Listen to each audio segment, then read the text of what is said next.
La dernière journée vient de se terminer et les résultats me plaisent assez bien. On va pas se mentir, ce match nul me reste au travers de la gorge. J'aurais vraiment souhaité que l'on gagne Atlanta afin que l'on prenne cette première place. Déjà que je ne m'attendais pas à ce que Liverpool puisse perdre aujourd'hui. Et donc c'était vraiment une victoire sur un plateau, vraiment sur un plateau, d'accord. Donc j'espérais vraiment que l'on puisse prendre cette première place. Mais malheureusement, les choses ne se sont pas terminées de la manière dont je le souhaitais. Mais par ailleurs, sur d'autres tableaux, ben, ça a vraiment été bénéfique, vraiment bénéfique. Mais avant tout, j'aimerais déjà faire parler de la situation qui se vit en ce moment en RDC, d'accord? C'est vraiment triste et j'espère que Dieu va faire grâce que la RDC va traverser une période de paix parce que malheureusement, certaines personnes avides de pouvoir, avides d'argent profitent de cette situation pour vraiment s'aimer le chaos. On sait tous que le M23 est manipulé par une certaine classe politique, malheureusement, de plusieurs pays en dehors du Rwanda. Et donc, j'espère que Dieu fera grâce pour que la RDC puisse retrouver un calme, une sérénité, vraiment que ces familles puissent retrouver la force, que ces personnes qui sont malheureusement, dont on a malheureusement abusé, donc ces personnes qui ont tout perdu aujourd'hui, que Dieu puisse les apporter le réconfort qu'il faut. Vraiment, je suis de tout cœur avec la RDC, ce sont nos frères et j'espère vraiment que Dieu va faire grâce que cette situation puisse rapidement se calmer. Salut à tous les amis, j'espère que vous allez bien. Oh, je sais que si vous êtes catalan, évidemment que vous allez bien. Évidemment, c'est vrai qu'il y a un tout petit peu de la frustration parce qu'on aurait souhaité gagner ce match. Mais voir le voisin traîner parmi les petites équipes là, hein, ça fait plaisir, ok? Le voisin n'a pas obtenu son ticket, son passe-droit parmi nous. Ils sont tellement nuls, ils sont nuls. Il suffisait qu'ils marquent beaucoup plus de buts, mais bon. En fait, non. Même malgré ça, ils se seraient toujours retrouvés avec 15 points parce que Lille a fait vraiment... Waouh! Je ne m'attendais pas à ce que Lille gagne aujourd'hui, je m'attendais pas à ce que Aston Villa gagne aujourd'hui. Et Lille n'a pas seulement gagné, mais il a étrillé, a écrasé, a brisé, a détruit son adversaire complètement. Waouh! Bravo, bravo, bravo aux Lillois. Vous êtes très forts. Le rien ne vous arrive pas à la cheville. Pardon. Comment dire que Lille est plus fort que le Real en Ligue des Champions? Comment expliquer cela? Les amis, c'est vrai que je suis frustré qu'on n'ait pas pu remporter cette première place, mais cette deuxième place est méritée parce que Liverpool a été plus cohérent que nous tout le long de cette compétition. Liverpool est resté dans ses bases. Liverpool a vraiment su garder cette place-là, même si à la fin, le dernier match, Liverpool a trébuché, mais en termes de régularité, Liverpool a été plus régulier que nous. Je ne vous parle pas juste de l'Europe, mais également sur son championnat. Ce que nous, on a certainement remarqué pendant le mois de novembre et décembre, c'était catastrophique. Donc, Liverpool mérite largement cette place-là. Maintenant, par rapport à ce match, il y a la frustration parce que tu te dis, on aurait vraiment pu mieux faire. Surtout sur le deuxième but, on aurait pu l'empêcher. Malheureusement, on a joué contre une équipe qui ne prend pas beaucoup de buts, comme nous, on a quand même réussi à marquer 2 buts. Et malheureusement, on n'a pas été très fort défensivement. Bon, Arrogé est en partie fautif parce que le positionnement de Arrogé est vraiment mauvais, ok? Je ne peux pas non plus l'en vouloir parce qu'il a passé pas mal de temps blessé. Du coup, il ne s'est pas encore adapté avec les autres, avec Koundé, autrement de quelle manière que c'est toujours lui qui couvre les défenseurs adverses. Et moi, ce qui m'énerve, c'est qu'il est aussi le premier à lever la main. C'est ce qui me tape sur les nerfs. Heureusement que le premier but a été refusé parce que là encore, il était toujours là à lever la main. Il avait certainement raison pour cette situation-là, mais mon frère, personne, dans notre équipe, il y a 11 personnes et tu es toujours le seul à lever la main. Mais rends-toi compte qu'il y a quelque chose, Arrojo. Concentre-toi d'abord sur le jeu, concentre-toi sur le positionnement. Arrête de te précipiter, de lever la main. Joue d'abord le jeu. Bref, il marque un bon but aujourd'hui.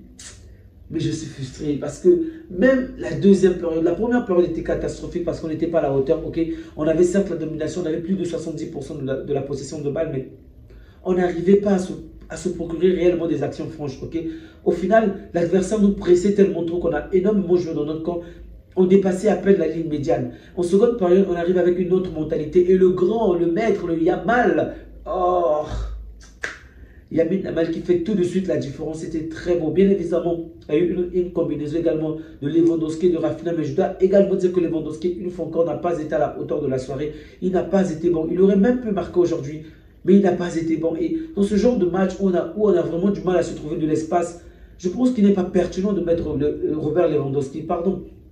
Parce que il est bloqué, il revient. C'est vrai qu'il défensivement, il a participé. Mais moi, je ne m'attends pas à ce que Lewandowski nous fasse qu'ils reviennent jusqu'en défense, comme on pouvait le voir en première période, qu'ils vont chercher la balle en défense pratiquement à côté de Koundé. C'est pas ce que moi j'attends de Robert Lewandowski. Je veux qu'il soit devant et qu'il termine les actions. Et on l'a vu avec le petit Firmin. Il est rentré peu de temps après. Il a déjà créé une occasion dangereuse. Il s'est déjà retrouvé dans la surface adverse. Il a pratiquement apporté le but. Heureusement que l'adversaire était vraiment attentif. Moi, je m'attends parce que, désolé pour ma voix, elle est cassée parce que je suis enrhumé, j'ai la toux.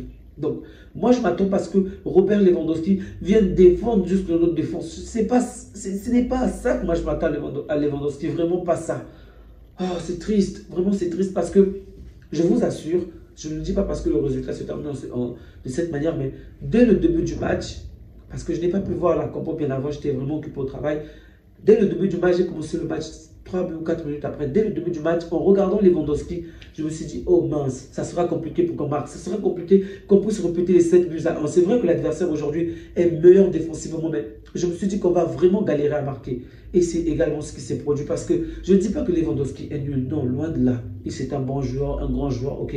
Mais il n'a plus la vitesse d'autrefois. Il n'a plus cette capacité à facilement se procurer des occasions, à briser les défenseurs et à marquer. Et c'est ça, c'est une évidence. Il attend la balle. Et face à un adversaire qui défend aussi bien, il fallait qu'on nous mette des personnes qui devaient vraiment aller dans la profondeur, des personnes qui devaient vraiment profiter de la moindre occasion. Ça n'a pas été le cas aujourd'hui. Et je pense que Flick a un tout petit peu failli sur ce point. Chesney n'est pas réellement grand fautif, même si le deuxième but, je pense qu'il aurait mieux fait. Se prendre la balle dans les jambes, c'est tellement dégueulasse. Bref. Mais je ne comprends pas pourquoi Chesney est en ce moment le premier gardien. C'est ça, moi je ne comprends pas. Ça ne veut pas dire que je suis 100% rassuré avec Peña. Ok, Peña aussi commet des fautes, mais Chesney ne me rassure pas. Déjà, les derniers matchs de Chesney n'ont pas été rassurants. Donc, je me demande pourquoi il joue aujourd'hui. Ok, il n'a pas commis une faute aujourd'hui, gloire à Dieu. Merci Chesney, mais pourquoi il est titulaire aujourd'hui? Il y a de nombreuses choses que j'aimerais dire que de certains joueurs comme Baldé qui est très bon, comme Koulibaly qui est vraiment très bon, vraiment. On l'oublie très souvent, mais l'apport de Koulibaly est juste waouh. Aujourd'hui, il a eu très peu de temps de jeu, il n'a pas pu peut-être réaliser ces passes-là qui vont casser les lignes, mais tu vois la différence lorsqu'il est sur le terrain, ok? Tu vois vraiment la différence. Les passes qui arrivent à briser les lignes, que tu ne vois jamais Araujo faire, lui il le fait. La manière dont il défend, oh punaise, mais tu as quel âge Koulibaly? Sors de ton véritable acte de naissance, tu as quel âge? Il a peut-être 32 ans, il a 28 ans. Sorry. Donc, Koulibaly est vraiment fort, il est vraiment fort. Le pauvre Pedri. Oh, le pauvre Pedri. Il a fait un match plutôt correct, mais tu sens très bien que s'il avait peut-être joué le dernier match, il devait être sur une meilleure lancée aujourd'hui. Vraiment, il devait être sur une meilleure lancée.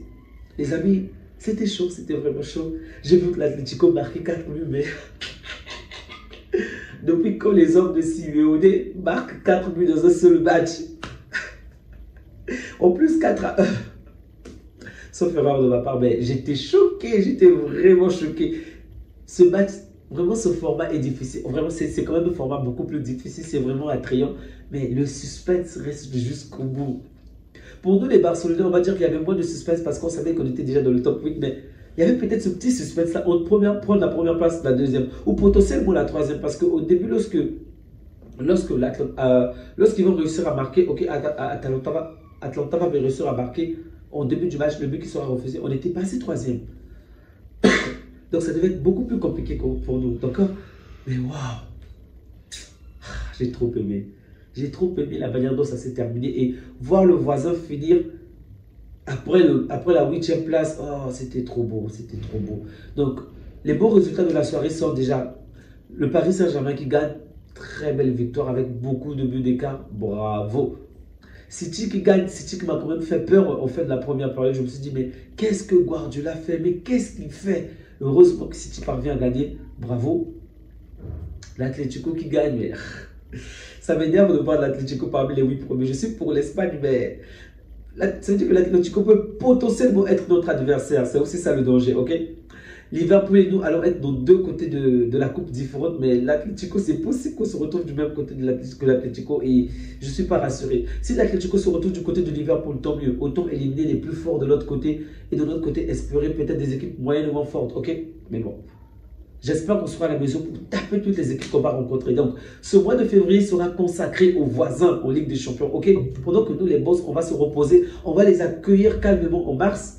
On va laisser à nos voisins jouer tous les matchs pendant février. Ok, on va les voir au calme, voir de quelle manière ils se débattent. Bon, en toute sincérité, j'espère que le Real va se faire éliminer parce que ça sera tellement plaisant. Oh.